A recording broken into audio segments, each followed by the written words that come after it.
Today we're going to tighten down this LS oil pan. First thing we need to make sure we do is make sure the oil pan is even with the rear of the block. So just take a flat edge, make sure it's even there, because we don't want this not to be even, because we need the belt housing on our transmission to bolt up to the block. And then there's 2 bolt holes here that the transmission would bolt to. After that, we've made sure it's all even. We need to take the torque wrench, set it to 18 foot-pounds, and then we are going to tighten these bolts.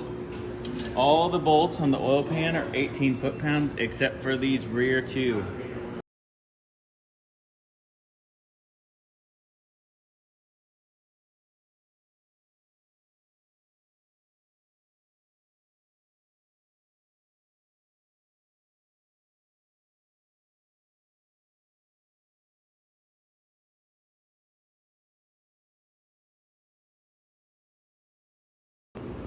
After you've tightened all these were 106 inch-pounds. We tightened them to that. Then we can tighten our rear cover bolts and our front cover bolts. They're all 18 foot-pounds.